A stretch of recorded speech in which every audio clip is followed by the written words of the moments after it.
So you are a religious school, but you are also subsidized by the government. So how does it work? Yeah, the JSS is a government-approved school.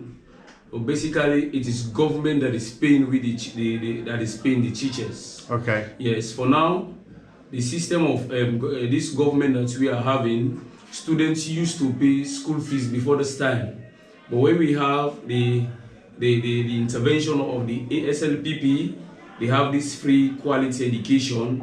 Students are not paying fees. Okay. So it is government that is paying what we call subsidies. Okay. And it is out of these subsidies we are buying teaching and learning materials. Even within our midst, we have teachers who are not approved. So based upon what government is paying us by time is what we are using to motivate the teachers who are not approved. Understood. So the students don't pay anything? The students don't pay. Okay. And they come to school, it is all subsidized by the government, and there is religious education. So you are a Christian school, there are Muslim schools, and so depending on what kind of religion you follow, there is also religious instruction at the same time. Yes, sir. And you're a Christian school. Do you also have Muslim students here? Yes. We have this school is a Christian school, but we have Christians and Muslim in this school. Okay. And it all works out without any problems? No problem. No problems. In fact, the environment that we find ourselves, it is being dominated by the Muslims. Yes. Even though it is a Christian school. Yes. But the environment is dominated by Muslims. So basically, we have more Muslim than Christian, but we are living in a mutual environment, no problem. That's great to hear. Yes. So what percentage of the students in Sierra Leone actually end up going to college? Or at least for your school, how many of them actually end up going to college? And how many drop out? Well, basically this year we saw some kind of geometric development that has taken place within the public exams. Mm-hmm. Yes, the people who sat for the WAS exams, a good number of them, they got their university requirements, including maths and English language. So comparatively, for this academic year, 2021 WAS results that was released, we have over, let me say, 90% of students, successful students, that entered for the university. That's wonderful. Yes. And what do you see any differences between girls and boys and how they progress through school? Do you have an equal number of girls and boys here? Basically, the girls are taking over. Yes. We have, in fact, when he came, you even measure that this is a girls' school, you are seeing more of girls. Yes. And I told you they are boys, meaning the girls are taking over. We have a higher percentage of girls than boys. Well, I'm personally very happy to hear that. Yes. Why do you think that is? Well, I think it is before this time, the idea of our people, when they give birth to a lady, they say, oh no, these girls, they should not come to school. Let's them give them to early marriage.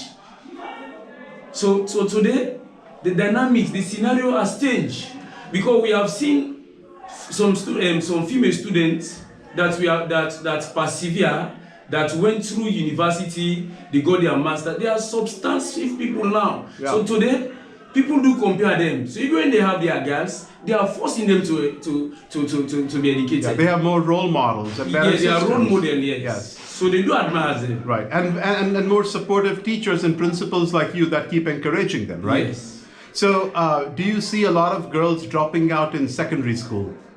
Yeah, we see, but like I was saying, for the past 2 years, there is a kind of development now. Okay. Because we have these other tertiary institutions that do encourage them. Even if you just attempted your worst, go to some of these colleges, College of Management and Administration, Kuma, you go to OIC, Madam, other institutions. So the scenario has changed. Okay. We are seeing girls taking the lead. Yeah, and there are many more opportunities. Yes, there are lots of vocational centers now for girls. Wonderful. So they don't have to go to college. They can go to a vocational center like Madam's. Yes, and get the kind of education OIC, that gets them jobs. Yes. Yeah. So tell me a little bit about students with special needs. Students with disability. Yes. Yeah, we have them. In fact, we have what we call inclusive education. Yeah. Before this time, they are excluded in the school system. Like when we talk about disability, we talk about hearing and hearing,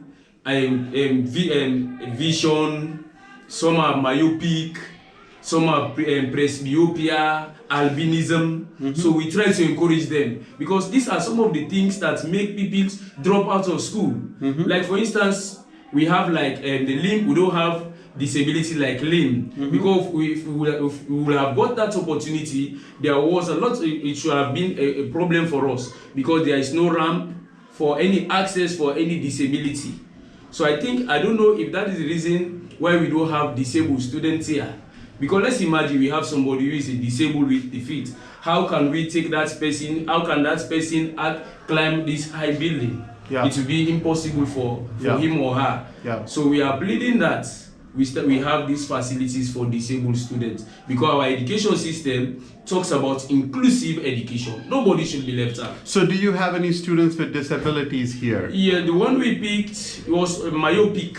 Okay. He has just short-sightedness. Okay. We tried to correct that one. What I did, I called my teachers. Let's try to highlight this problem. That is, now we are bringing them in front of the board to solve that problem.